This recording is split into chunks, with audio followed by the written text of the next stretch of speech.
આપ સૌને જય શ્રી કૃષ્ણ.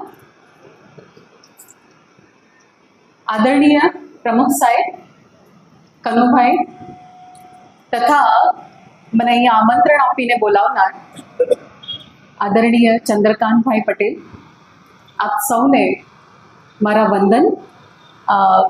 નારી શક્તિ રાગિણીબેનને જોયા તો મને લાગ્યું કે સિનિયર સિટીઝન નહીં, જુનિયર સિટીઝન છે. અહીંયા મેં જોયું કે નારી શક્તિ ખરેખર આગળ છે, કારણ કે બહેનોને ઘરની જવાબદારી વધારે હોય, રસોઈ કરવાની હોય, ઘરની ઘણા બધા કામ હોય, તેમ છતાંય બહેનોની હાજરી ભાઈઓ કરતાં પહેલાં હતી. એટલે હું ખૂબ ખૂબ અભિનંદન આપું બહેનોને, ખરેખર નારી શક્તિ છે.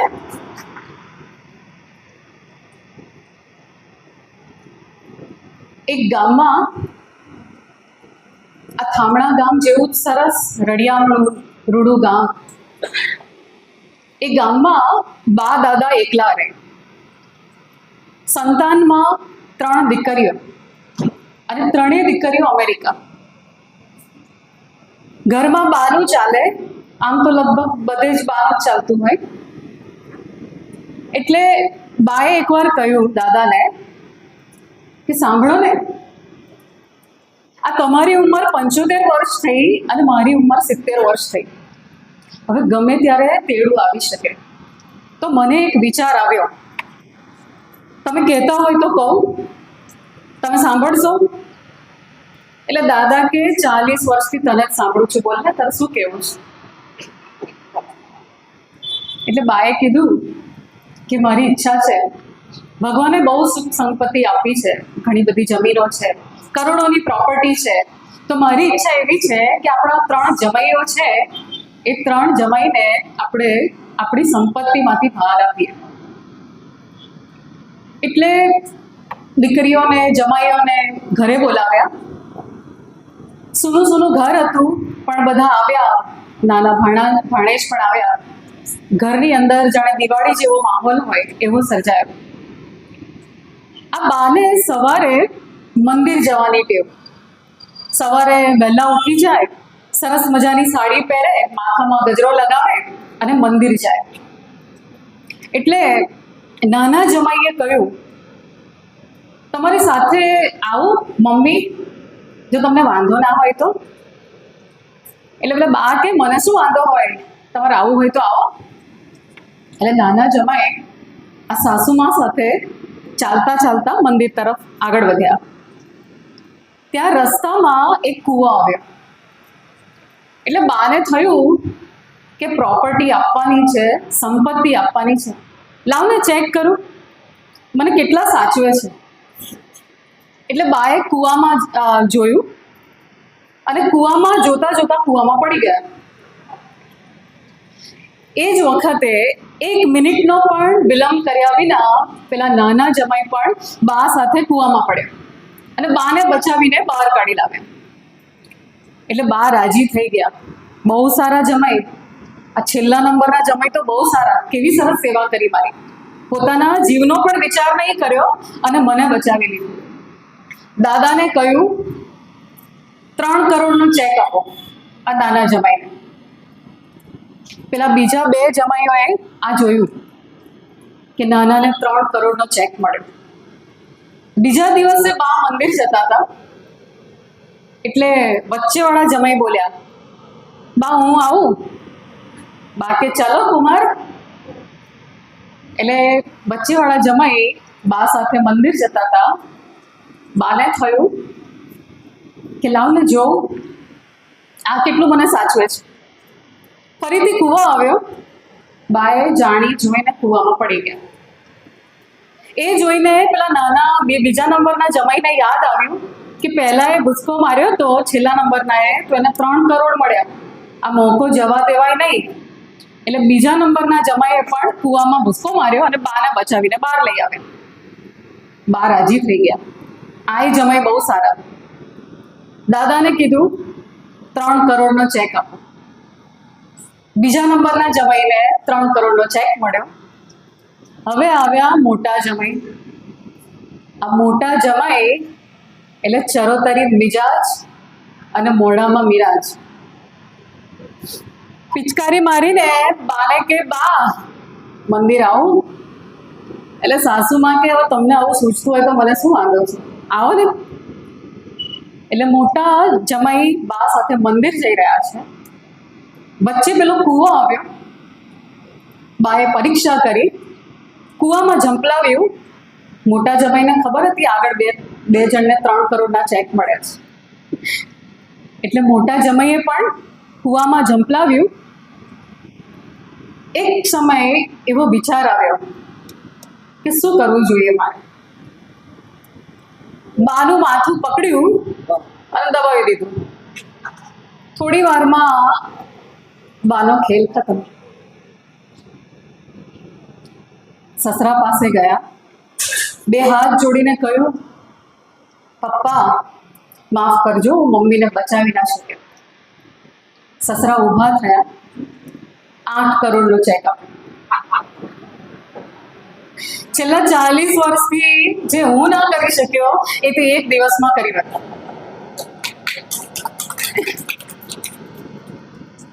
આપણા સંબંધો એ લાગણીઓના બનેલા છે. આ સંબંધોમાંથી જ્યારે લાગણીઓ સુકાઈ જાય છે ને, ત્યારે આ સંબંધ પેલા પાનખરમાં જેમ પાંદડા ખરી પડે ને ઝાડ ઉપરથી, એમ સંબંધો પણ ખરી પડે છે. કારણ કે એમાં લાગણીની વિનાશ નથી હોતી. આ લાગણીની વિનાશ દરેક સંબંધમાં ખૂબ જરૂરી છે, અને એને જીવાડવા માટે કેટલીક લાઈફ લાઈનની જરૂર છે. આજે મારે તમારી સાથે વાત કરવાની છે લાગણીઓની લાઈફ લાઈન. તમે કોણ બનેગા કરોડપતિ કદાચ જોયું હશે. કોણ બનેગા કરોડપતિમાં પેલા કન્ટેસ્ટન્ટ સામે બેઠા હોય, ખેલ ચાલતો હોય, અને વચ્ચે એક પડાવ એવો આવે જ્યાં ખેલાડીને લાગે કે મને આવડતું નથી, જો મારે લાઈફ લાઈન હું વાપરું તો હું આગળ વધી શકું. એટલે 4માંથી એ લાઈફ લાઈન વાપરે અને આગળ વધે. આ 4 લાઈફ લાઈન કઈ છે એની આપણે ચર્ચા કરીએ. તો પહેલી life line, phone of friend. તમારા કોઈ મિત્રને ફોન કરીને પૂછો અને તમારો મિત્ર તમને જવાબ આપે. આ સંબંધોમાં પણ મિત્રની ખૂબ અગત્યતા છે, ખૂબ જરૂર છે. આપણી સૌથી પહેલી લાઈફ લાઈન કોઈ હોય તો એ છે મિત્ર. આપણા બધાને એક એવા ખભાની જરૂર છે જ્યાં મન મૂકીને રડી શકાય છે. આપણા સૌને એક એવો મિત્ર જોઈએ છે કે જે તકલીફ પડે, અડધી રાત્રે આપણને જરૂર પડે, આપણે ફોન કરીએ તો આવીને કહેશે, બોલ ને ભાઈ, શાની જરૂર છે, તારો મિત્ર તારી સાથે હાજર છે. આપણને બધાને આવા એક મિત્રની જરૂર છે, અને આ મિત્ર આપણી લાઈફ લાઈન બની શકે છે.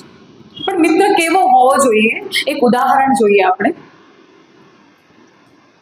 ખામણા ગામ જેવું એક સરસ મજાનું ગામ, એમાં 4 ભાઈબંધો રહે. નાનપણથી મોટા થયા એક સાથે, એક જ સ્કૂલમાં ભણ્યા, 12મા ધોરણ સુધી સાથે અભ્યાસ કર્યો, અને 12મા પછી બધા જુદી જુદી યુનિવર્સિટીમાં ભણવા ગયા. કોઈક પાટણ ગયું, કોઈક પટના ગયું, કોઈ દિલ્હી ગયું, કોઈ મદ્રાસ ગયું. 4 ભાઈબંધો 4 જુદી જુદી દિશામાં પહોંચી ગયા. 4 વર્ષ પૂરા થયા, એજ્યુકેશન પૂરું થયું, અને ભાઈબંધો ફરી પાછા ગામમાં ભેગા થયા. જૂની યાદો તાજા કરી. ઘણા વર્ષે ભેગા થયા છે. એ લોકોએ નક્કી કર્યું કે આપણે છે ને જંગલમાં જઈએ. યાદ છે આપણે નાના હતા, સ્કૂલમાં હતા ત્યારે જંગલમાં જતા હતા, કેવી સરસ મસ્તી કરતા, તોફાન કરતા. તો 4 ભાઈબંધો નક્કી કર્યું કે ચલો આપણે જંગલમાં જઈએ. ભાઈબંધો જંગલમાં ગયા. જંગલમાં જતા હતા ત્યાં એક ભાઈબંધની નજરમાં આવ્યું કે દૂર હાડકાં પડ્યા છે, અને આ હાડકાં કોઈ પ્રાણીના હોય એવું લાગે છે. એટલે પેલા ભાઈબંધે કહ્યું કે ચલો ચલો, ત્યાં છે ને હાડકાં પડ્યા છે, આપણે જોઈએ.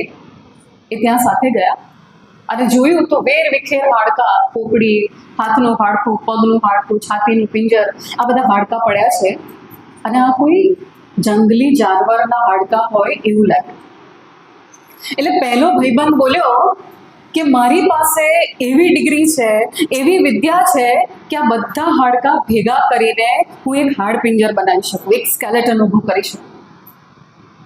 એટલે પેલા બીજા ભાઈબંધ કે એમ તો કર, જોઈએ આપણે. પેલા ભાઈબંધે મંત્ર બોલ્યો અને બધા હાડકાં ભેગા થઈ ગયા અને એક સ્કેલેટન બન્યું, એક હાડપિંજર અકબંધ બન્યું. બીજો ભાઈબંધ બોલ્યો, તને ખબર છે મારી પાસે એવી વિદ્યા છે કે આ હાડપિંજરની અંદર હાડ ચામ નાખીને એને પ્રાણીનું સ્વરૂપ આપી શકે. તો બધા કહે છે એવું છે? હા, 4 વર્ષ ભણ્યો છું ને, ગોલ્ડ મેડલિસ્ટ છું, આ વિદ્યા મને આવડે છે. એટલે બીજા ભાઈબંધે એ હાડકાની અંદર હાડ ચામ ભેગા કરીને એક પ્રાણી બનાવ્યું અને પ્રાણી બન્યું સિંહ. ત્રીજો ભાઈબંધ બોલ્યો કે હાડકાં તો જોડી દીધા, અંદર હાડ માંસ તો ભેગું કરી દીધું, એક જાનવરનું સ્વરૂપ તો આપી દીધું, સિંહ તો બનાવી દીધો, પણ આ સિંહની અંદર પ્રાણ પૂરતા મને આવડે છે, આ ડિગ્રી મારી પાસે છે. એટલે પેલા કે પ્રાણ અંદર પૂરવા એટલે તને ખબર પડે છે? અરે મારી પાસે વિદ્યા છે, તમે કહેતા હોય તો હમણાં ડેમો બતાવો. એટલે ચોથો ભાઈબંધ બોલ્યો કે ભાઈ તને ખબર પડે છે આ સિંહ છે, હમણાં બેઠો થશે ને તો ફાડી ખાશે બધાને. એટલે પેલા ભણેલા ભાઈબંધ, આ પણ ભણ્યો તો, પેલા ભાઈબંધો કહે છે કે આ સિંહને અમે જીવનદાન આપ્યું છે, એના હાડકાં ભેગા કરીને એનું હાડપિંજર બનાવ્યું છે, એનું શરીર બનાવ્યું છે, અમે એના જીવતદાતા કહેવાય, અમને ના ખાય. એટલે ચોથો ભાઈબંધ કહે કે જો ભાઈ તમારે જે કરવું એ કરો, પણ મને પહેલા ઝાડ પર ચડી જવા. એટલે ચોથો ભાઈબંધ ઝાડ ઉપર ચડી ગયો અને પછી પેલા ત્રીજા નંબરના ભાઈબંધે એ સિંહના શરીરની અંદર પ્રાણ નાખ્યા અને પેલો ગર્જના કરતો ઊભો થયો અને સામે ઊભેલા ત્રણેયને ત્યાં છેડે મારી નાખ્યા. આ દ્રશ્ય પેલો ચોથો ભાઈબંધ ઝાડ ઉપર બેસીને જુએ છે અને કહે છે હું એ ભણવા ગયો હતો, પણ છેલ્લી પાટલી પર બેસીને મસ્તી જ કરીશ. મારી પાસે ગોલ્ડ મેડલ નથી કે બહુ મોટી ડિગ્રી નથી, પણ મને એટલું આવડે છે કે ક્યાં અટકવું, ક્યાં ટકવું અને ક્યાંથી છટકવું. આ અટકવું, ટકવું અને છટકવાની વિદ્યા મને આવડતી હતી તો એનો જીવ બચી ગયો. આપણા જીવનમાં એક એવો મિત્ર હોવો જોઈએ કે જે આપણને સાવચેત કરે કે ભાઈ અહીંયા અટકી જા, આ રસ્તો તારા માટે ભયભીત કરનારો છે, આગળ નથી વધવાનું. જે આપણને કહે સાચો રસ્તો બતાવે. તાળી મિત્ર ઘણા મળે છે, પણ સમય આવે ઊભા રહેનારા મિત્રો બહુ જ ઓછા હોય છે. અને આવા મિત્ર જો એક મળી જાય ને તો એ જિંદગીની લાઈફ લાઈન બની શકે છે. એ આપણી લાગણીઓની પહેલી લાઈફ લાઈન છે. હું હમણાં અહીંયા આવતી હતી, આણંદથી આવું છું, બહુ સરસ મજાના ખેતરો, સરસ મજાની હરિયાળી. મને એક વાત યાદ આવી. એક ગામમાંથી એક કાકા કોર્ટમાં ગયા અને પેલો આવી રીતે આરોપીનું પિંજરું હોય એમાં ઊભા હતા. ખરેખર કેસ તો કાકાએ કર્યો હતો. એટલે પેલા જજ સાહેબે કહ્યું, તમને ખબર પડે છે કાકા, કોઈ લેડીઝ ડ્રાઈવ કરતી હોય, ગાડી ચલાવતી હોય તો આપણે રોડ ઉપર ના ઊભા રહેવું જોઈએ. એટલે પેલા કાકા કે સાહેબ રોડની ક્યાં વાત કરો છો, હું તો ખેતરમાં બેઠો બેઠો બીડી પીતો તો મને તો ત્યાંથી ઉઠાવી લીધો. આ બહેનોના ડ્રાઇવિંગથી દૂર જ રહેવું સારું. આપણે પહેલી લાઈફ લાઈનની વાત કરી, પણ આજે હું ખરેખર બહુ જ રાજી છું આ બહેનોને જોઈને. આવી નિયમિતતા, જે સમય આપ્યો છે, સમય આવીને ઊભા રહ્યા છે. અને ડ્રાઇવિંગ એટલું ખરાબ નથી, હું પોતે ડ્રાઈવ કરું છું, મારા હસબન્ડ એના સાક્ષી છે. ઓકે, આપણે બીજી લાઈફ લાઈનની વાત કરીએ. પહેલી life line phone of friend, એક મિત્રની જરૂર છે. બીજી લાઈફ લાઈન 50-50. રમતની અંદર એવો પડાવ આવે કે લાગે કે હવે લાઈફ લાઈનની જરૂર છે, ત્યારે 50-50 નામની લાઈફ લાઈન તમે વાપરી શકો. અને એમાં એવું હોય કે 4 જવાબમાંથી 2 ખોટા જવાબ ડિલીટ કરી દે, એટલે તમારી પાસે થોડું આસાન થઈ જાય ગેમ રમવાનું. આપણે ત્યાં ગામની અંદર 2 ભાઈઓ હોય. મોટો ભાઈ 5-7 વર્ષનો છે, સ્કૂલમાં જતો થયો છે, અને બીજો ભાઈ નાનો 3 વર્ષનો ઘરે હોય. આ મોટો ભાઈ સ્કૂલમાં જાય, 15મી ઓગસ્ટ હોય, 26મી જાન્યુઆરી હોય, એટલે તમને કદાચ ખબર હશે, સ્કૂલમાં પેંડો આપે, મીઠાઈ આપે. અમારી બાજુ તો એવો રિવાજ છે. આ ભાઈને સ્કૂલમાં કોઈ પ્રસંગ અને પેંડો આપ્યો, એ સાચવીને પોતાના લંચ બોક્સમાં મૂકી દે, ટિફિનના ડબ્બામાં મૂકી દે. મારો નાનો ભાઈ ઘરે છે, મારા ભાઈને આપીશ. કોઈ પ્રસાદ આપે ને તો સાચવીને ઘરે લઈ જાય, મારો નાનો ભાઈ ઘરે છે, એને આપીશ. ટિફિનમાં એ પેંડો સાચવીને લાવે, પેલા નાના ભાઈને બોલાવે, ભાઈ તારા માટે પેંડો લાવ્યો. એ પેંડામાંથી એક નાનકડો ટુકડો પોતાના મોઢામાં મૂકે અને બાકીનો 90% ભાગ પેલા નાના ભાઈને આપીને રાજી થાય. મારો ભાઈ છે, આ ભાઈ છે મારો. આખા ગામમાં ધાક હોય કે આના ભાઈનું કોઈએ નામ ના લેવાય, અને પેલા નાના ભાઈને પણ ખબર હોય કે મોટા ભાઈ નામનું કવચ મારી ઉપર છે, હું સુરક્ષિત છું, કોઈ મારું કંઈ બગાડી ના શકે. દિવાળીના દીવડા હોય કે હોળીના રંગો હોય, આ ભાઈ સાથે ઉજવવાની મજા જ કંઈક અલગ હોય. ફટાકડા ફોડવાના હોય ને ત્યારે મમ્મી પપ્પા વહેંચીને આપે, આટલા તારા આટલા તારા. એટલે મોટો ભાઈ હોય ને આમ પોતાનામાંથી કાઢીને નાના ભાઈને આપે, એટલે તું ફોડ, તને બહુ ગમે છે ને, આ તને બહુ ગમે છે ને, લે મારા ભાગનું તું લઈ લે. આવો પ્રેમ. આ ભાઈઓ ધીરે ધીરે મોટા થાય છે, લગ્ન થાય છે, 2 પરિવાર બને છે, અને પછી અહંકારની એક નાનકડી ઠેસ વાગે છે. અને અહંકારની ઠેસ એવી વાગે છે કે આ સંબંધોમાં તિરાડ પડે છે. ધીરે ધીરે આ તિરાડ એટલી મોટી થાય છે કે બોલવાના પણ સંબંધ રહેતા નથી. વર્ષોના વર્ષો સુધી અબોલા ચાલે.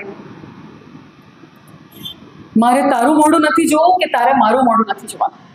આજથી આપણા પરિવાર જુદા, આપણા ઘર જુદા. આ એક ઘરની સમસ્યા નથી, અનેક ઘરમાં મેં આ જોયું છે. મને હજુ પણ યાદ છે, આજથી 10 વર્ષ પહેલા હું વિદ્યાનગર એક ભાઈના ઘરે ગઈ હતી. એમના ઘરની એક નાનો ફ્લેટ હતો, ઘરની વચ્ચોવચ એક દિવાલ તણે આખી બાંધી હતી. એટલે મેં એમને પૂછ્યું કે આ ઘરની વચ્ચે દિવાલ, આ તો ડ્રોઈંગ રૂમ છે, ડ્રોઈંગ રૂમમાં દિવાલ કેવી રીતે, એ પણ વચ્ચે? એટલે ભાઈએ મને જવાબ આપ્યો કે આ ઘરમાં અમે 2 ભાઈઓના પરિવાર રહે છે. આ દિવાલની પેલી બાજુ મારા મોટા ભાઈ છે અને આ દિવાલની આ બાજુ મારો પરિવાર છે. એ દિવસે મને લાગ્યું કે આ દિવાલ છે ને એ ઈંટ, માટી, ચૂના કે પથ્થર કે સિમેન્ટની નથી બની. એ દિવાલ બની છે અહંકારની, એ દિવાલ બની છે ગેરસમજની. અને વર્ષોના વર્ષો સુધી એ દિવાલ 2 ભાઈઓને જુદા રાખે છે. મારે તમને વાત કરવી છે 1974ની. 1974માં એક ભાઈ મહેસાણા બાજુના એક ગામના અમેરિકા ગયા. પોતે મિકેનિકલ એન્જિનિયર ભણેલા, MBA કરવા માટે અમેરિકા ગયા. આખો દિવસ પસાર થઈ જાય ભણવામાં, જોબમાં, પણ સાંજ પડે ને એટલે ઘર યાદ આવે, વતન યાદ આવે, બા યાદ આવે અને બાના હાથની ખીચડી યાદ આવે. આ અમેરિકામાં બધું જ છે, જાહો જલાલી છે, પૈસા છે, પ્રતિષ્ઠા છે, મોટી મોટી બિલ્ડિંગો છે, પણ મારા દેશમાં અને મારા ગામમાં જે શાંતિ છે એ અહીંયા નથી. અને મારી બાના હાથમાં જે સ્વાદ છે ને એ સ્વાદ અહીંયા નથી. આ ડિનર ટેબલ પર પડતા pizza, pasta, burger, French fries, આ બધામાં ખબર નહીં લોકોને શું આનંદ આવે છે, પણ મને નથી આવતો. આ ભાઈની આ પીડા. અને આ ભાઈને યાદ આવ્યું કે હું તો MBA, master of business administration, કંઈક તો કરવું જોઈએ. જે તકલીફ મને થાય છે એવા અમેરિકામાં દેશમાંથી આવતા બધાને થતી હશે કે નહીં, તો મારે એનો કોઈ ઉપાય કરવો જોઈએ. અને આ ભાઈએ પોતાના નાના ભાઈને ફોન કર્યો ભારતમાં, ભાઈ, નાનો ભાઈ, અમેરિકા આવી જા અને તારી પત્નીને લઈને પણ આવ. હસબન્ડ વાઈફ અમેરિકા ગયા. મોટા ભાઈએ સ્વાગત કર્યું નાના ભાઈનું. બંને જણાએ ભેગા થઈને નક્કી કર્યું કે કંઈક કરીએ. અને 950 મીટર ચોરસ મીટર એકદમ નાનો રૂમ, એમાંથી બિઝનેસની શરૂઆત કરી. એક સ્ટોર ચાલુ કર્યો અને એમાં પાપડી, અથાણા, છુંદા તમે કહો એ બધું મળે અને ભારતમાં હોય એવો જ સ્વાદ. આ ભાઈએ સ્ટોર ચાલુ કરી. ધીરે ધીરે એક સ્ટોરમાંથી 2 થયા, 3, 4, 5, 52 સ્ટોર કરી આખા અમેરિકામાં અને પોતાની બ્રાન્ડ બનાવી, પટેલ બ્રધર્સ. હું પટેલ બ્રધર્સની વાત કરું છું. અને આજની તારીખમાં એનું ટર્નઓવર છે 200 મિલિયન. તમે એને ભારતીય રૂપીસમાં કન્વર્ટ કરીને જો અબજો રૂપિયા થશે. 2 ભાઈઓ ભેગા થયા એનું આ પરિણામ. આ 2 ભાઈઓના નામ કહું તો મોટા ભાઈ મફતભાઈ અને નાના ભાઈનું નામ તુલસીભાઈ. આ બંને ભાઈઓએ ભેગા થયા, આ બિઝનેસ ઊભો કર્યો અને એટલું જ નહીં પણ સંવેદના નામનું ટ્રસ્ટ ખોલ્યું અને ભૂકંપની અંદર 160 મકાનો આ 2 ભાઈઓએ બનાવી આપ્યા. 160 મકાનો આખા ગામના વિદ્યાર્થીઓની જે ભણતરનો ખર્ચ એમણે ઉઠાવ્યો અને કેટલા બધા હોસ્પિટલોની અંદર એમણે પોતાના મશીન આપ્યા પોતાના ખર્ચે. મારે જે વાત કરવી છે, 2 ભાઈ જ્યારે ભેગા થાય છે ને તો અમેરિકાની ઇકોનોમી હલાવી શકે છે. અને એ જ 2 ભાઈઓની વચ્ચે જ્યારે અહંકારનો ટકરાવ થાય છે ત્યારે પરિવારો તૂટી જતા હોય છે, વિખરાઈ જતા હોય છે. જિંદગીમાં આગળ વધવું હોય તો આ 50-50 નામની લાઈફ લાઈન, આ લાગણીઓની બીજી લાઈફ લાઈન છે, આ આપણે વાપરવી જોઈએ. તમને બધાને ખબર છે Sachin Tendulkar, he is known as a God of cricket. Cricket જગતનો કોઈ બેતાજ બાદશાહ કહેવાતો હોય તો એ સચિન તેંડુલકર. આ સચિન તેંડુલકર પોતાના શબ્દોમાં જ કહે છે કે હું 11 વર્ષનો હતો અને ઉનાળાનું વેકેશન હતું. મારો મોટા ભાઈ અજીત તેંડુલકર મારો હાથ પકડીને સમર કેમ્પમાં લઈ ગયા, ત્યાં શિવાજી પાર્કમાં મુંબઈમાં. શિવાજી પાર્કમાં રમાકાંત આચરેકર, સચિન તેંડુલકરના સૌથી પહેલા ગુરુ, કોચ, એમને મળવા માટે લઈ ગયા. અજીત તેંડુલકરે કહ્યું કે આ મારો નાનો ભાઈ એટલું સરસ રમે છે સાહેબ, તમે એને એડમિશન આપી દો, તમારા કેમ્પમાં એડમિશન આપો. એટલે રમાકાંત આચરેકરે કીધું જા નેટ બાંધેલી છે એને કે ત્યાં જઈને બોલ બેટિંગ કરે, હું જોઉં કેવું રમે છે. સચિન તેંડુલકર બેટ લઈને રમવા ગયા, રમ્યા પણ રમાકાંત આચરેકરને ગમ્યું નહીં. 11 વર્ષના હતા. એટલે એમણે એમના ભાઈને કીધું કે જો ભાઈ, આ છોકરો હજુ બહુ નાનો છે, તમે એક કામ કરો, 6-7 મહિના પછી લઈને આવો, પછી હું જોઈશ કે એને એડમિશન આપવું કે નહીં. આ વખતે મોટા ભાઈ અજીત તેંડુલકર રમાકાંત સરને વિનંતી કરી, સાહેબ એક મોકો આપો, મને ખબર છે મારો ભાઈ બહુ સારું રમે છે, એ ઘરે રમે છે ને તો મેં એની ક્રિકેટ જોઈ છે, કેટલું સારું રમે છે, તમે એક મોકો આપો. એ આમ નવી પીચ છે, નવો માહોલ છે એટલે થોડો નર્વસ થઈ ગયો છે, પ્લીઝ તમે એક મોકો આપો. અને સચિન તેંડુલકર કહે છે, એમને તો ખબર નથી શું વાત થઈ રહી છે. અજીત તેંડુલકરે કીધું કે એ તમને ના જોઈ શકે ને એ રીતે તમે દૂર ઊભા રહીને જુઓ, સાહેબ મને વિશ્વાસ છે બહુ સારું રમશે. અને પછી સચિન તેંડુલકરે જે બેટિંગ કરી છે પીચ ઉપર, એ જોઈને રમાકાંત આચરેકરને નવાઈ લાગી કે આવું સરસ રમે છે આ છોકરો. એડમિશન આપ્યું અને ત્યાંથી શરૂઆત થઈ સચિન તેંડુલકરના કરિયરની. બંને ભાઈઓ પાસે જતા હતા ઘરે બસમાં બેસીને, એટલે સચિને પૂછ્યું, ભાઈ કોચે શું કહ્યું? અને મોટા ભાઈ કહે છે કે એવું કહ્યું કે તું બહુ સારું રમે છે, તું છે ને બહુ મોટો ક્રિકેટર થવાનો છે. સચિન તેંડુલકરે લખ્યું છે પોતાની બાયોગ્રાફીમાં કે મેં કેટલા બધા ઇનામો મેળવ્યા, હું મેન ઓફ ધ મેચ થયો, મેં કેટલી સેન્ચુરી કરી, ત્યાં સુધી ક્યારેય મારા મોટા ભાઈએ મને કહ્યું જ નથી કે હું તો રિજેક્ટ થયો હતો. પહેલી વારમાં તો મને કોચે રિજેક્ટ કર્યો હતો, એની મને ક્યારેય ખ્યાલ જ નહોતો. જો એ દિવસે મારા મોટા ભાઈએ મને સાચવી ના લીધો હોત, જો મારા મોટા ભાઈએ મને એવું ના કહ્યું હોત કે તું બહુ સારો ક્રિકેટર બનવાનું છે, તો કદાચ આજે સચિન ગોડ ઓફ ક્રિકેટ ના હોત. He became god of cricket just because of his brother's love. મોટા ભાઈના પ્રેમના લીધે. આ ભાઈના પ્રેમના સંબંધો છે એ જીવનમાં આગળ વધારતા હોય છે. આપણને બધાને એવું થાય કે હું બહુ મોટો માણસ બની ગયો, ઘણું કમાઈ લીધું, ઘણા ડોલર કમાવ્યા, અમારા સમાજમાં બહુ પ્રતિષ્ઠા છે, માન છે, નામ છે. પણ આપણી સફળતા માત્ર આપણી નથી હોતી. બેકગ્રાઉન્ડમાં કોઈ આપણા માટે પ્રાર્થના કરે છે. આપણી મમ્મી આપણા માટે ઉપવાસ કરતી હોય છે. મોટો ભાઈ ક્યાંક બેસીને પ્રાર્થના કરે છે કે મારા ભાઈને આજે પરફોર્મન્સ સારું થાય. પપ્પા ક્યાંક બાધા રાખે છે કે મારો દીકરો સારું ભણશે ને તો ચાલતો જઈશ. આ બધા જ પરિબળોના લીધે વ્યક્તિ સફળ થતા હોય છે. સફળતા માત્ર આપણી પોતાની ક્યારેય નથી હોતી. તો આ બીજી લાઈફ લાઈન એ છે 50-50. જીવનમાં જ્યારે પણ સફળ થઈએ તો સફળતાનો શ્રેય આપણે ના લઈએ, પણ મારી સફળતા પાછળ હું નહીં પણ મારો પરિવાર પણ એટલો જ જવાબદાર છે. આ બીજી લાઈફ લાઈન. ત્રીજી લાઈફ લાઈન છે ઓડિયન્સ પોલ. ઓડિયન્સ પોલમાં એવું હોય કે કન્ટેસ્ટન્ટ રમે અને ત્યાં સામે બધા બેઠા હોય. કોઈક પ્રશ્ન એવો આવે, અઘરો પ્રશ્ન, જવાબ ના આવડે, તો એ આ ઓડિયન્સ પોલની લાઈફ લાઈનને વાપરે.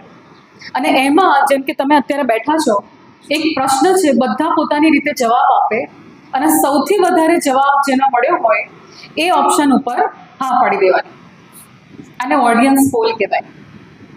પણ તમને નવાઈ લાગશે જાણીને કે ઓડિયન્સ પોલને હા પાડનાર કેટલા બધા ખેલાડીઓ કોણ બનેગા કરોડપતિમાંથી હારી ગયા છે. કારણ કે ટોળાઓમાં અક્કલ નથી હોતી. આપણે જો માનતા હોય કે ટોળું જે દિશામાં જતું હોય એ દિશામાં જ આગળ વધવું જોઈએ તો આપણે ભૂલ કરીએ છીએ. તમારી આગવી સૂઝબૂઝ, સમજ અને વિવેક શક્તિનો ઉપયોગ કરવો જ જોઈએ. 9મી જાન્યુઆરી 1917 એ દિવસે ગાંધીજી સાઉથ આફ્રિકા છોડીને ભારત આવ્યા. 20 વર્ષ સુધી ગાંધીજી સાઉથ આફ્રિકામાં રહ્યા છે. ગાંધીજી પાસે ત્યાં બધું જ હતું. પૈસા હતા, પ્રતિષ્ઠા હતી. He was a barrister. ત્યાં દરિયા કિનારે બહુ મોટો બંગલો હતો ગાંધીજી પાસે.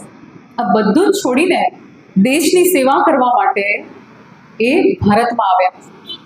1917માં આવ્યા પછી 2 વર્ષ તો આખું ભારત પરિભ્રમણ કર્યું. ભારતના ખૂણે ખૂણે જઈને જોયું કે મારા દેશની હાલત શું છે. અને પછી ત્યાં કોચરબ આશ્રમ બનાવ્યો અમદાવાદમાં. આપણને ખબર છે કે સાબરમતી આશ્રમ છે, પણ સાબરમતી આશ્રમ પહેલા જે આશ્રમ છે એ છે કોચરબ આશ્રમ. અને ત્યાં ગાંધીજીએ શરૂઆત કરી સ્વતંત્રતાની ચળવળની. ઘણા બધા લોકો મળવા આવે. એમાં આચાર્ય કૃપલાનીજી અમને મળવા આવે. આચાર્ય કૃપલાની બહુ જ વિદ્વાન અને સ્વતંત્રતાની બહુ બધી ઝુંબેશમાં ગાંધીજી સાથે રહ્યા હતા. ચળવળમાં એમનો પણ એટલો જ ભાગ છે. આચાર્ય કૃપલાનીજીએ ગાંધીજીને પૂછ્યું, ગાંધીજી, તમે ઇતિહાસ વાંચ્યું છે? આ ઇતિહાસની અંદર જેટલા પણ યુદ્ધો થયા છે એ બધા જ યુદ્ધો શસ્ત્રના જોરે જીતાયા છે. એક પણ યુદ્ધ એવું નહીં પડે કે જ્યાં શસ્ત્ર નથી ઉઠાવ્યું, જ્યાં હિંસા નથી થઈ. અને ગાંધીજી, તમે અહિંસાની વાતો કરો છો? શું આ શક્ય છે? ઓડિયન્સ પોલ, કેટલા બધા લોકો ગાંધીજીને મળવા આવ્યા અને બધાએ જ કહ્યું કે ગાંધીજી, અહિંસાના નામે ક્યારેય સ્વતંત્રતા ના મળે. ઓડિયન્સ પોલ હતો હિંસાનો. પણ ગાંધીજીએ કહ્યું કે ના, હું અહિંસા નામનો શસ્ત્ર વાપરીશ અને અંગ્રેજોને મારા દેશની બહાર નીકાળી દઈશ. આ ગાંધીજી પોતાની વિવેક શક્તિ વાપરી અને પોતાના સિદ્ધાંતમાં દ્રઢ હતા અને એમણે દેશને આઝાદી અપાવી. આચાર્ય કૃપલાનીજી, આપણને બધાને ખબર છે કે આપણા દેશના સૌથી પહેલા વડાપ્રધાન, મહિલા વડાપ્રધાન ઇન્દિરા ગાંધી હતા. પણ આપણને એ નથી ખબર કે આપણા દેશમાં સૌથી પહેલા ચીફ મિનિસ્ટર કોઈ લેડી હોય તો એ હતા સુચેતા કૃપલાની. અને આ સુચેતા કૃપલાની એ આચાર્ય કૃપલાનીજીના પત્ની. સુચેતા કૃપલાની 20 વર્ષ નાના આચાર્ય કૃપલાનીજી કરતા. ઓડિયન્સ પોલ કહેતો 20 વર્ષ મોટા પુરુષ સાથે ના પરણાય, પણ સુચેતા કહેતા કે મારે દેશની સેવા કરવી છે અને આ જ પુરુષ સાથે રહીને મારે મારું જીવન વિતાવવું છે. 1963 1963 થી 1967 4 વર્ષ યુપીના સીએમ તરીકે એમણે સેવાઓ આપી.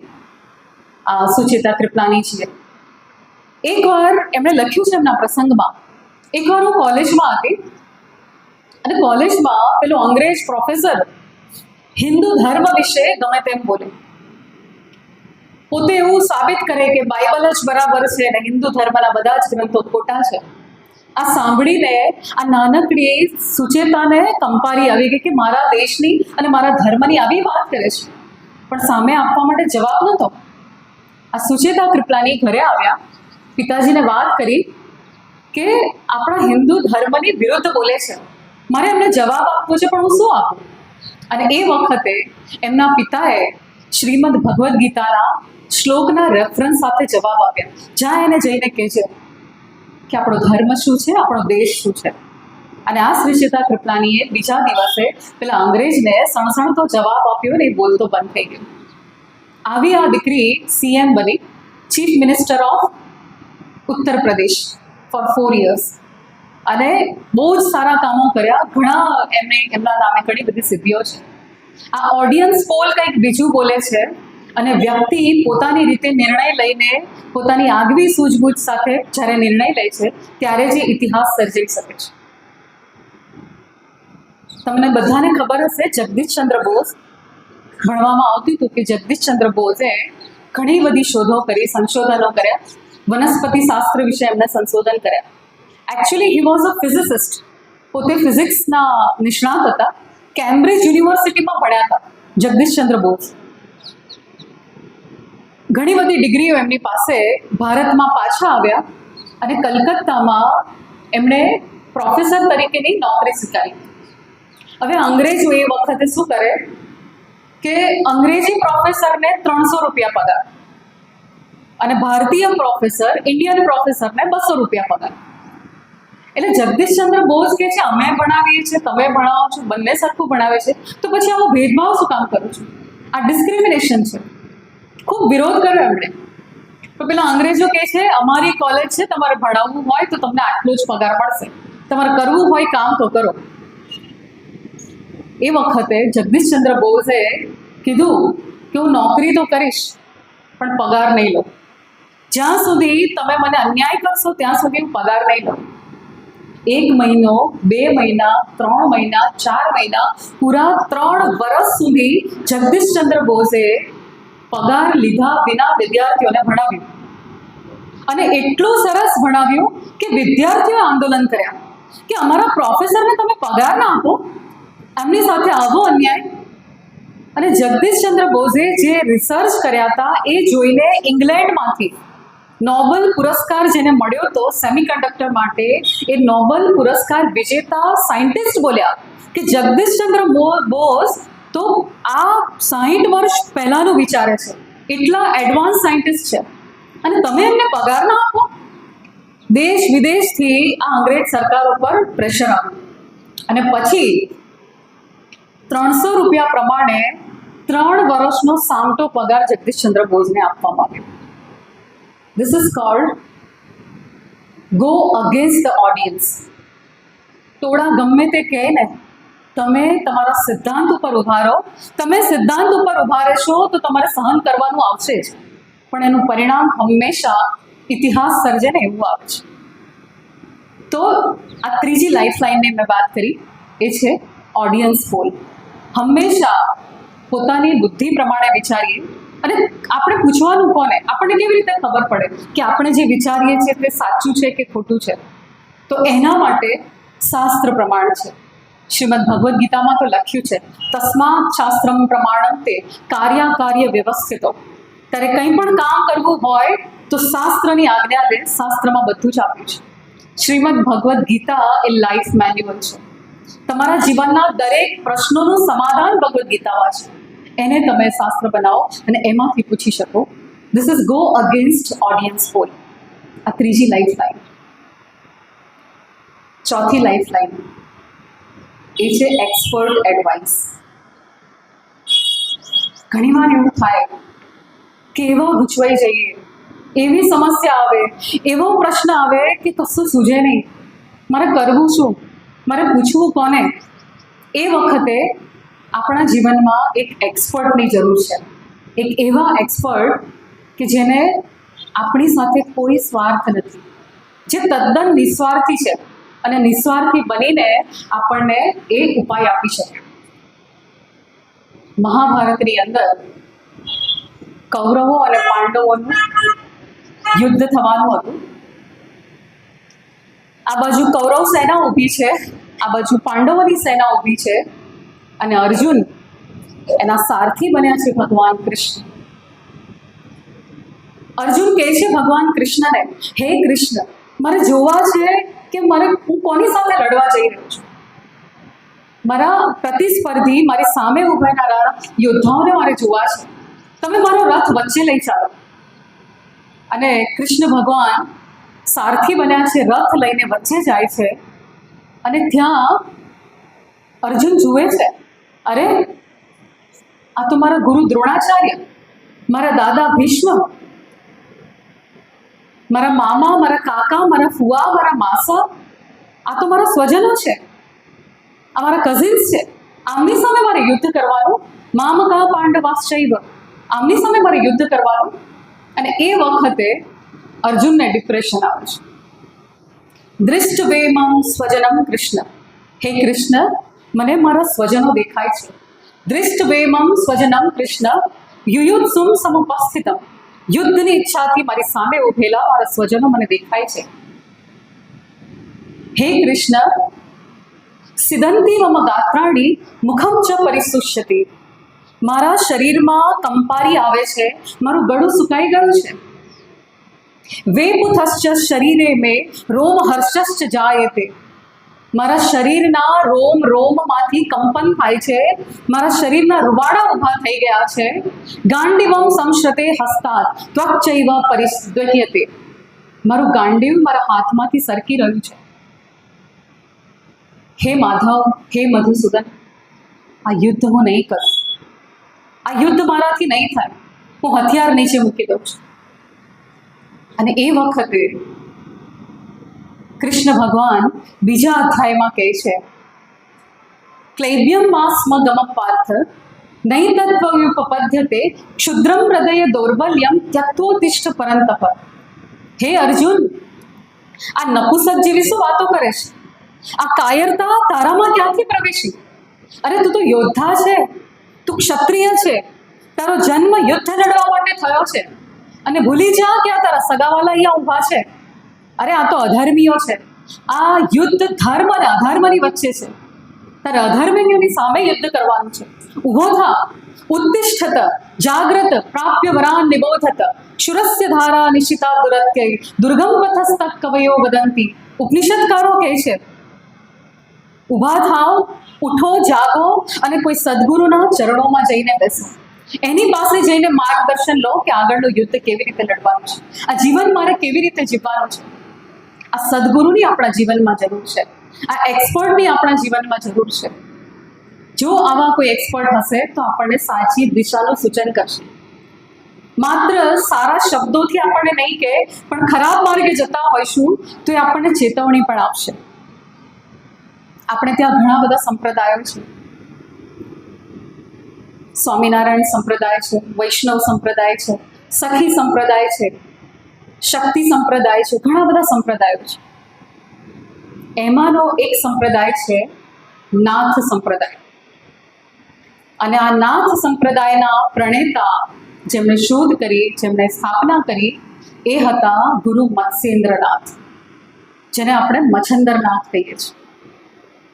આ ગુરુ મત્સ્યેન્દ્રનાથના જન્મની જુદી જુદી વાર્તાઓ છે. પુરાણોમાં એવું લખ્યું છે કે એક દેવતા અને એક માછલી દ્વારા એક ગર્ભ રહ્યો, અને એ માછલીના ગર્ભમાંથી એમનો જન્મ થયો, એટલા માટે એમને મત્સ્યેન્દ્રનાથ કહેવામાં આવ્યા. બીજી વાર્તા એવું કહે છે, બીજા પુસ્તકોમાં એવું લખ્યું છે કે એક માતા પિતાને બાળક થયું, અને બાળક અપશુકનિયાળ હતું, કાળ ચોઘડિયામાં એનો જન્મ થયો.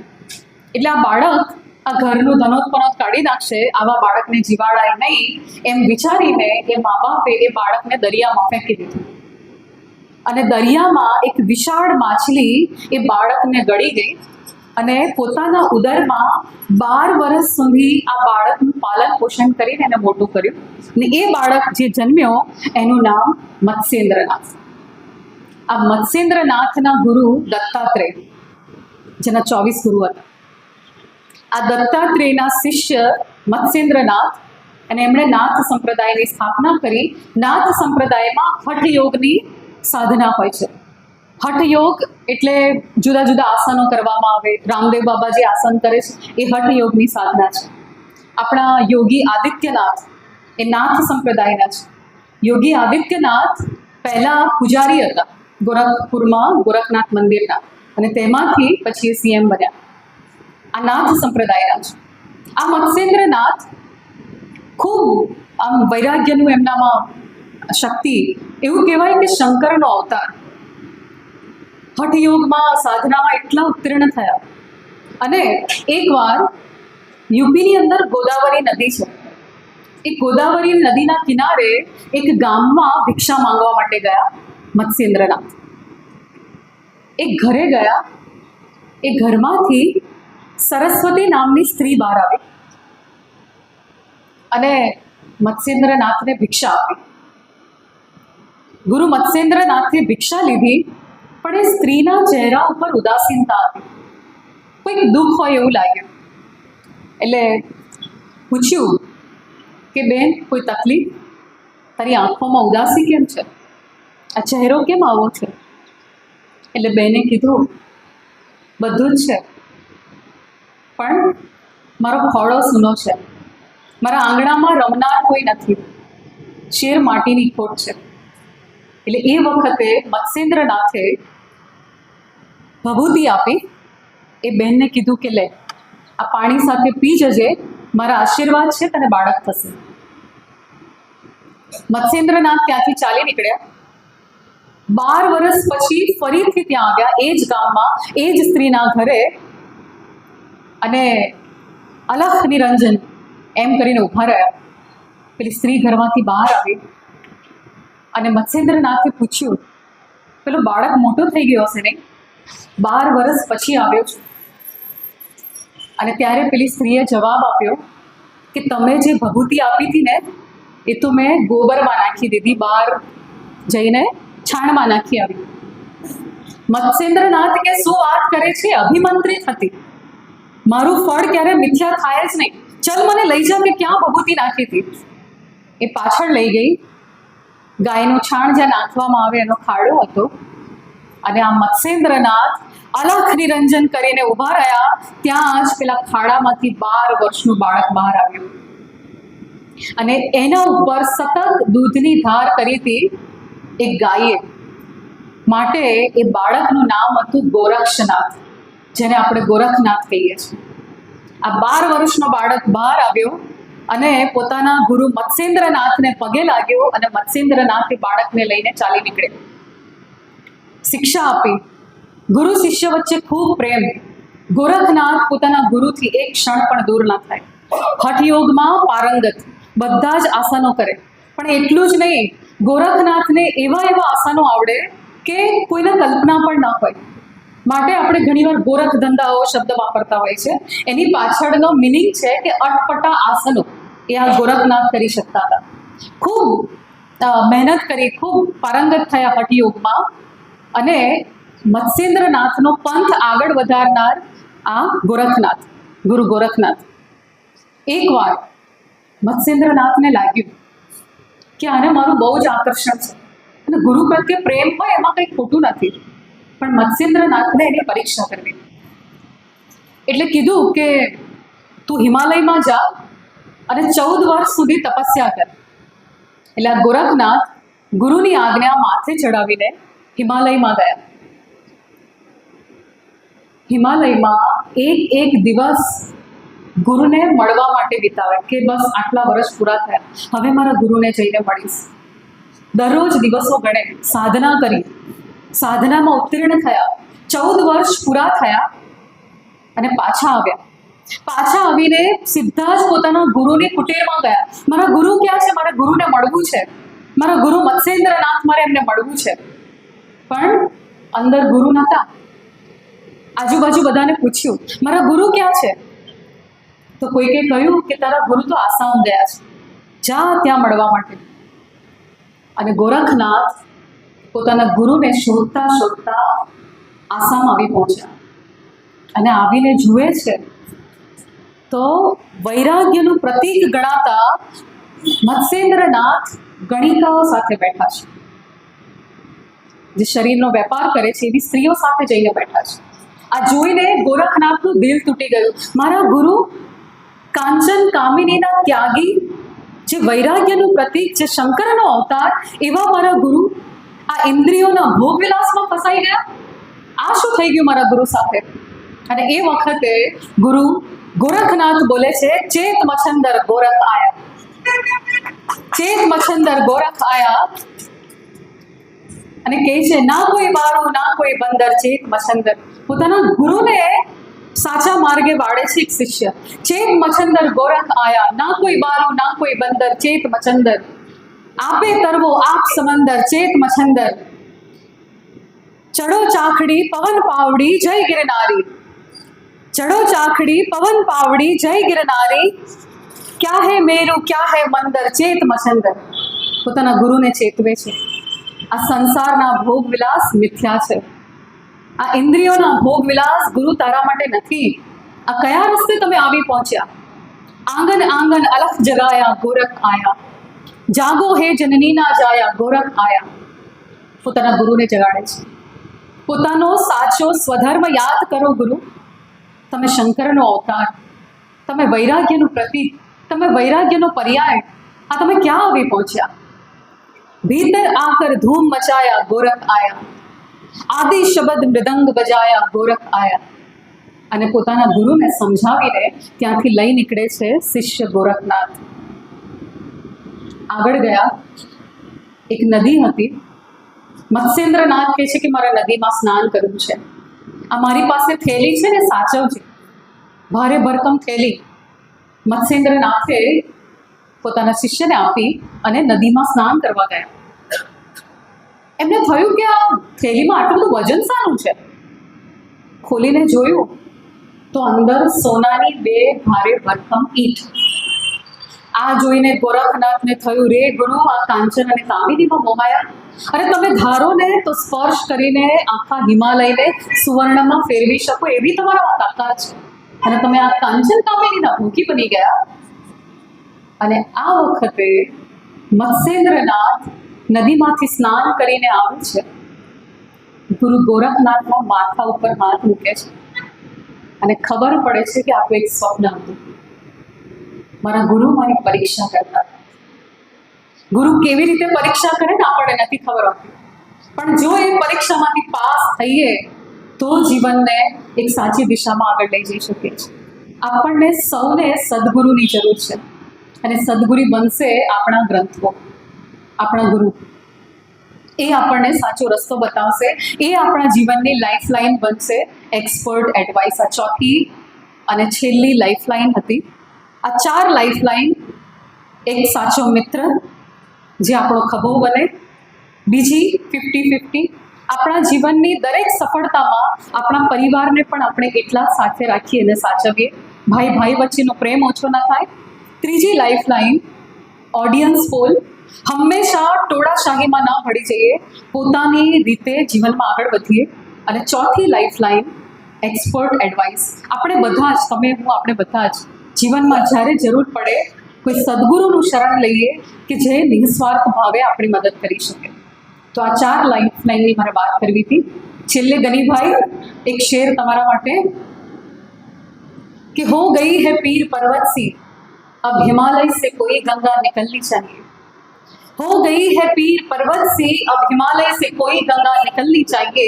मेरे सीने में नहीं तो तेरे सीने में ही सही, हो कहीं पे भी ये आग जलनी चाहिए.